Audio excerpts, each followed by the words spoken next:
And you talked about how you were about to do your exams, or you were kind of studying for them. Would you like to almost Yes. talk people through the process to almost do what you've done?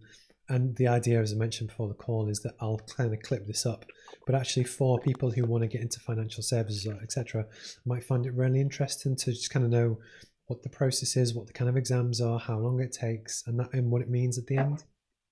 Yeah, sure. So I guess there's a few different routes that you can take into financial services. The challenge nowadays versus a few years ago is that it's become increasingly more regulated. It's moved from an industry to a profession, so the barriers to entry have increased.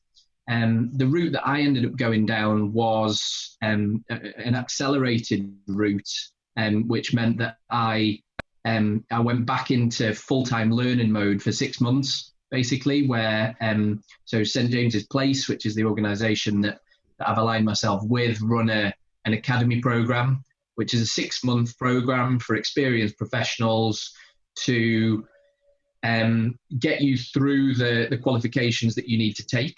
And that, in my case, specifically as a diploma in regulated financial planning, which is through the Chartered Insurance Institute, as well as sort of induct you into both the wider organisation and the industry in general, because pretty much everybody that was on the programme that I was on had no background in financial services.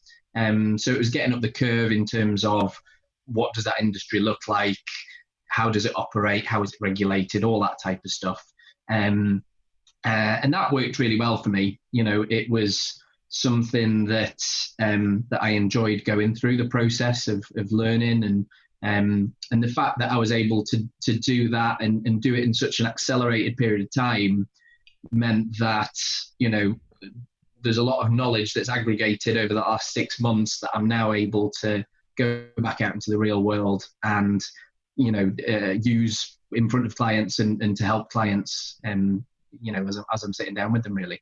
Cool, because I must say, one of the things that I kind of realised actually when we were talking before, and we were talking about I like the brand positioning of the UK's largest face-to-face provider. I think it's very clever about how you niche yourself with that.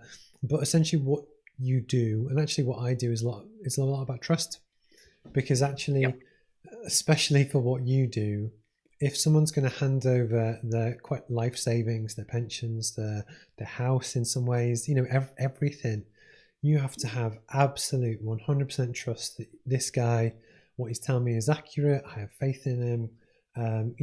It's not that you can't not lose your money, but you understand the risks, and it's that credibility that actually I think the high barrier to entry is a good thing, because again, it shows that anyone that is willing to go through the pain, if that makes sense. Because I think, was it in Edinburgh that you went for some of your exams? I can't remember. Yeah, it was. But my point is that if someone was just a shyster and they were trying to get rich quick or whatever, they probably wouldn't go through the pain. They'd just do something else.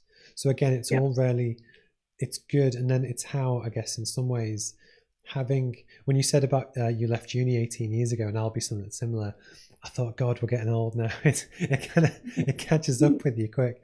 But actually, I imagine you were tapped on the shoulder because of your network, and they would have liked how you operate, how you come across, what you do. That actually you will have trust with a lot of people already over the past, I guess, 18 years.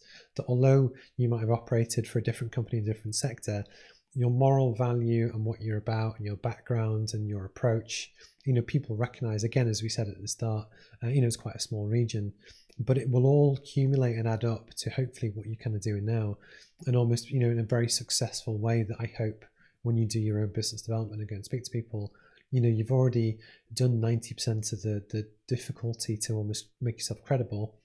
And then the last section is the product and service right for the person, at that time.